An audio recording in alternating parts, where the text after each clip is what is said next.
1 जनवरी 1818 में भीमा कोरेगांव में एक ऐतिहासिक युद्ध हुआ था। इस युद्ध में 28,000 पेशवा सैनिकों के खिलाफ सिर्फ 500 महार जाति यानी कि दलित समुदाय के सैनिक युद्ध लड़े थे। दरअसल इस युद्ध में पेशवा की बड़ी सी आर्मी देखकर अंग्रेज ऑफिसर डर गए थे, लेकिन अंग्रेजों की 800 की सेना में से 500 महार योद्धाओं ने युद्ध लड़ने का फैसला लिया। फिर क्या था, एक एक महार सिपाही 100 पेशवाओं के ऊपर भारी पड़ रहे थे और देखते ही देखते 500 महार सैनिकों ने 28,000 पेशवाओं को बुरी तरह से धूल चटा दी और शाम तक जो भी बचे कूचे पेशवा थे उन्होंने सरेंडर कर दिया। लोग कहते हैं कि महार सिपाही अंग्रेजों के लिए लड़े थे, लेकिन हकीकत ये है कि पेशवा राज में दलित समुदाय के लोगों को नर्क जैसी यातना दी जाती थी और इसी के चलते महार सैनिकों ने अपना प्रतिशोध लिया था। और इसी ऐतिहासिक युद्ध के चलते हमारे देश में 1 जनवरी को शौर्य दिवस के तौर पर मनाया जाता है।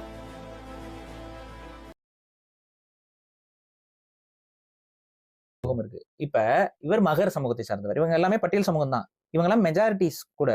மகரும் ஒரு மெஜாரிட்டி சமூகம், மங்கு ஒரு மெஜாரிட்டி சமூகம், சாம்பவாஸ் வந்து ஆக்சுவலா இவங்க எல்லாம் விட மெஜாரிட்டி சமூகம் எண்ணிக்கையில.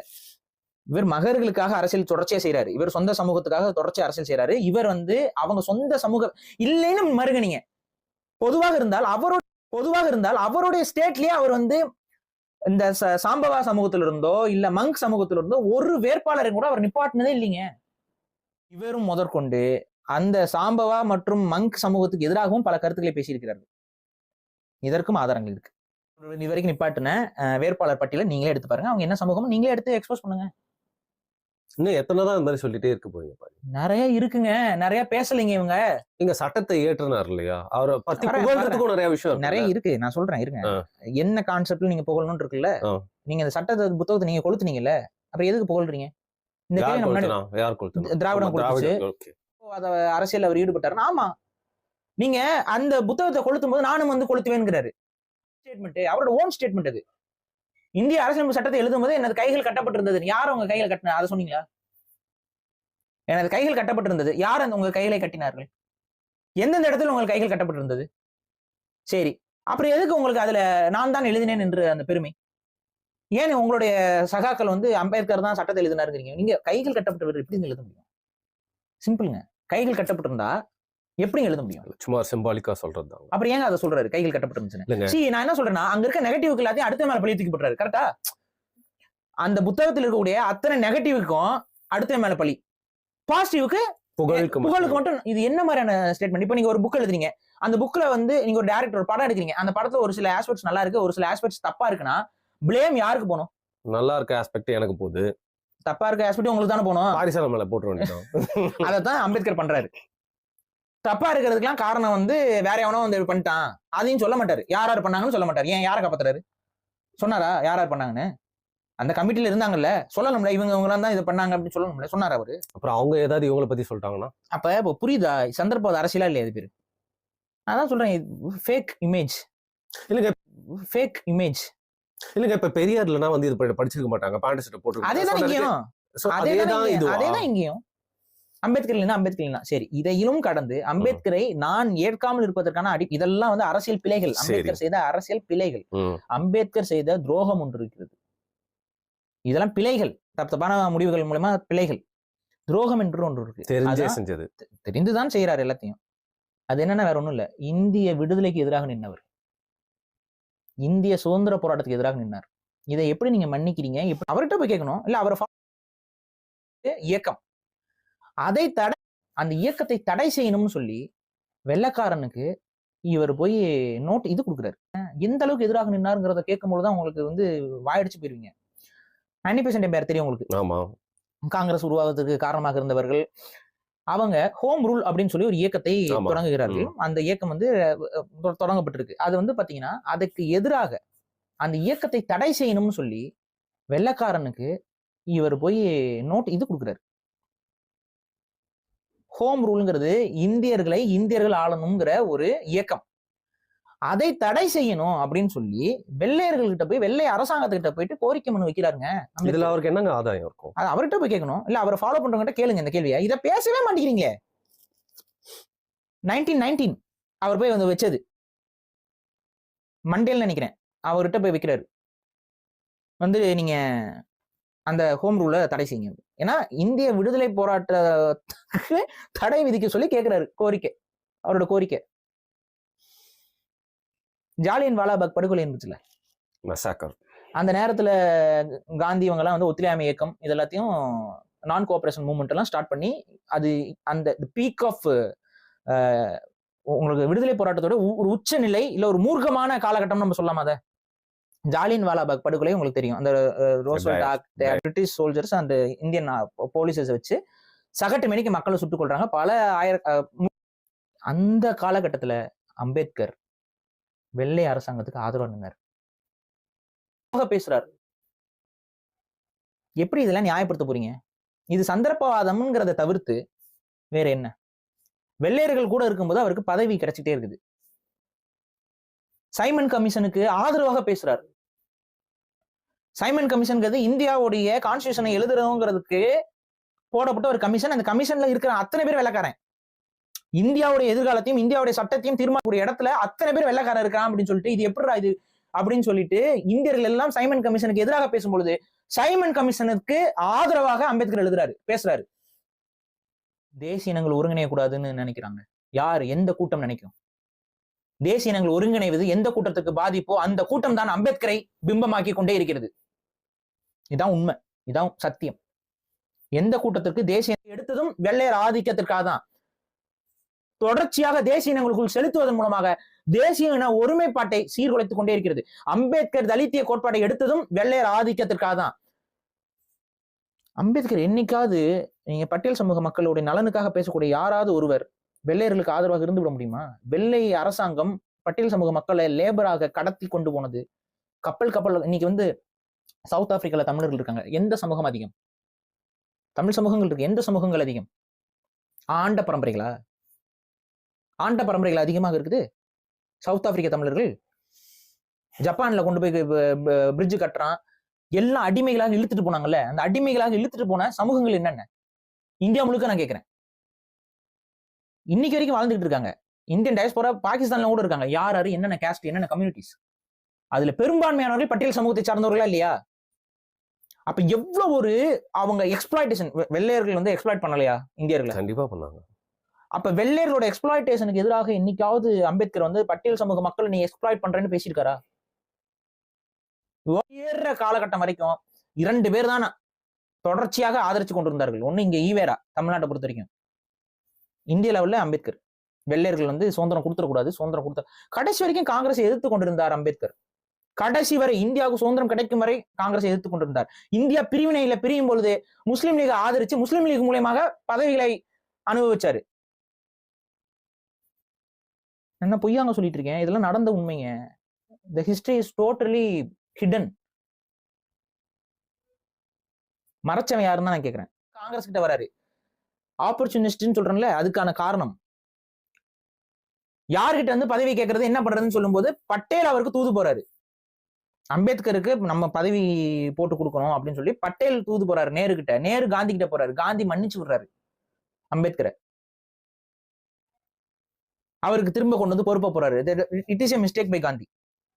அந்த வேலையை செய்யாமல் இருந்தா அம்பேத்கருடைய பிம்பம் என்பது உருவாகியே இருக்காது. காந்தியுடைய படிப்பு ஹைலி எஜுகேட்டட். ஸோ அப்படிப்பட்ட ஒரு ஆள் வந்து இந்தியன் கான்ஸ்டியூஷனுடைய சட்டப்புக்குள்ள இருந்து அதை எழுதி கொடுத்தா அது சரியா இருக்கும்னு காந்தி நம்புறாரு. அதனால காந்தியுடைய சொல்லி சேவைக்கு ஏற்ப அம்பேத்கர் என்பது திரும்ப காங்கிரஸ்குள்ள வராரு. அந்த காங்கிரஸ் வந்து திரும்ப வெளியில போயிட்டாரு. அப்ப போய் தான் நான் சொன்ன அந்த அவருக்கு பதவி இல்லாம அவர் இல்லைங்க. பதவிக்காகவே தான் தொடர்ச்சியாக காங்கிரஸை கடைசி வரைக்கும் எதிர்த்தவரு காங்கிரஸ்லயே வந்து சரணடைறாரு. திரும்ப அங்கிருந்து வெளியில போய் இந்துத்துவ அமைப்புகளோட கூட்டணி சேர்றாரு.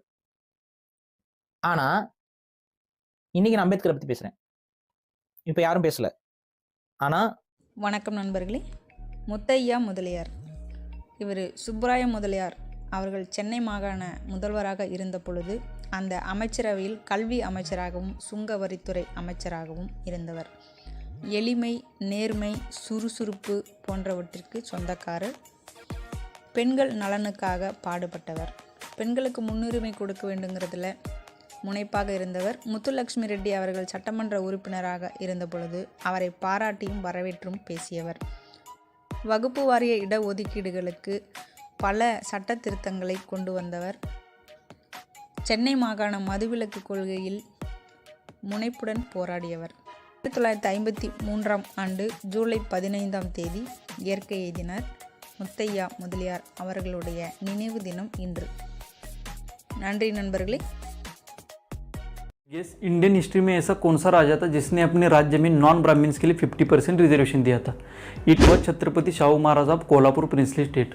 छत्रपति शाहू महाराज ने 1902 में महाराष्ट्र के कोल्हापुर प्रिंसली स्टेट में नॉन ब्राह्मण्स के लिए 50% रिजर्वेशन दिया था. होने वाला है कुछ दिन पहले में बताइए क्या रिजर्वेशन खत्म होने वाला है? कुछ दिन पहले ऑनरेबल सुप्रीम कोर्ट ने SC/ST रिजर्वेशन में क्रीमी लेयर डालने के लिए सजेस्ट किया, पर क्रीमी लेयर है क्या, आइए इनसे समझते हैं। क्रीमी लेयर को समझते हैं क्या होता है? नहीं, कुछ भी समझना मुझे समझना ही नहीं है भाई, मुझे नहीं पता है। हमारा आरक्षण खत्म हो रहा, वो नहीं होना चाहिए, बस बात खत्म। आप समझते क्रीमी लेयर? ये क्रीमी लेयर ही चल रहा है।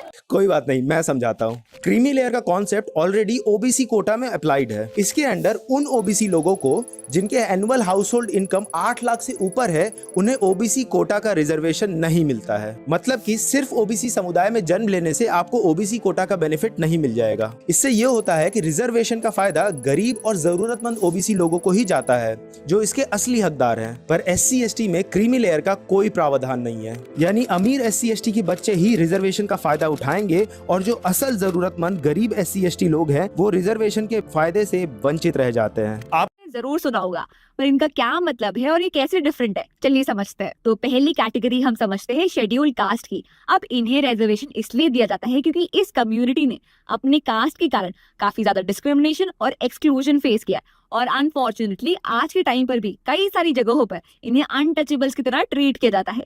लास्ट सेंसस के हिसाब से पंजाब में सबसे ज्यादा SCs रहते हैं। दूसरा कैटेगरी है शेड्यूल्ड ट्राइब्स। अब ये जो कम्युनिटी है ये रिमोट या फॉरेस्ट एरियाज में रहती है, और इनकी जो कल्चरल प्रैक्टिसेस है, लाइफस्टाइल है, ये काफी यूनिक होती है, और इसीलिए इन्हें एजुकेशनल इंस्टीट्यूशंस में और गवर्नमेंट जॉब्स में रिजर्वेशन दिया जाता है। शेड्यूल्ड ट्राइब की सबसे ज्यादा पॉपुलेशन मिलती है नॉर्थ ईस्टर्न स्टेट्स में। तीसरा है अदर बैकवर्ड क्लास या OBCs। तो वो लोग जो SC या ST की कैटेगरी में नहीं आते पर फिर भी किसी टाइप का सोशल या एजुकेशनल डिसएडवांटेज फेस करते हैं, तो उन्हें हम कहेंगे OBC और उन्हें रिजर्वेशन मिलेगा। इन of all central government jobs and seats 50% of all central government jobs and seats in central government institutions. But do we still need it? Let's find out थोड़े numbers के साथ. Out of India's 1.4 billion population, scheduled caste, scheduled tribe and other backward classes make up about 74% of the population for whom these reservations are made. But according to the UNDP, the number of people living in different levels of poverty in India has fallen to 16.4% in 2021 from 55% in 2005. Essentially what is happening is there are families that fall under these backward classes based on their caste, but they are economically well off and take advantage of these reservations. मैं personally ऐसे काफी सारे लोगों को जानता हूँ और आप भी जानते ही होंगे. These numbers are different from state to state depending on the population, but overall it is similar. Bihar has now passed a bill to increase the reservation to 75% from the Supreme Court's recommendation of 50% because this state has a higher chunk of backward and poor population. But the scenario is drastically different in other states. What are your thoughts on this? जानते हैं आप क्या है? एक higher cast का lower caste के लोगों के साथ डिस्क्रिमिनेशन, जैसे कि छुआछूत। और इस प्रॉब्लम को सोल्व करने के लिए हमने बनाया एक जादुई पिटारा, यानी कि रिजर्वेशन। लेकिन आजादी के 75 साल बाद भी ना सिर्फ ये पिटारा खुला है बल्कि बड़ा भी हो रहा है। अब देखिए, रिजर्वेशन की शुरुआत की गई थी बस 2 कैटेगरीज से, लेकिन फिर आया मंडल कमीशन, जिसका काम था इंडिया की बची हुई बैकवर्ड क्लासेस को ढूंढना। और पिटारे में से निकल के आई एक और नई कैटेगरी, OBC। एक और नई कैटेगरी की खबर देश में आग की तरह फैली। स्टूडेंट्स ने देश भर में प्रोटेस्ट किए, कुछ ने तो खुद की जान भी ली। फाइनली बात पहुंची कोर्ट तक। कोर्ट ने OBC कैटेगरी को अलाउ तो कर दिया, पर कास्ट बेस्ड रिजर्वेशन पे कैप लगा दी 50% की। लेकिन रिजर्वेशन 50% पे भी नहीं रुका, क्योंकि अब इंडिया में आ चुकी है रिजर्वेशन की एक और नई कैटेगरी, इकोनॉमिक वीकर सेक्शन के लिए। अब देखिए, गरीबी और सदियों तक चला डिस्क्रिमिनेशन जरूर एक सच है, लेकिन उतना ही सच ये भी है कि मेरिट को बस 40% चांस दे रहे हैं हम इंडिया में। इंडियन हिस्ट्री का एक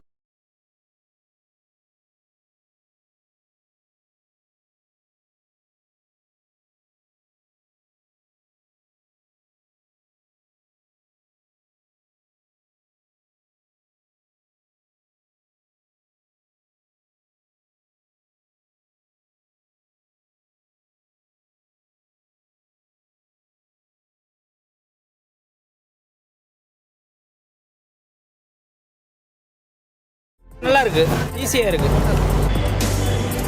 இப்போ கீழே இறங்க வேண்டிய அவசியம் கிடையாது நம்மளுக்கு.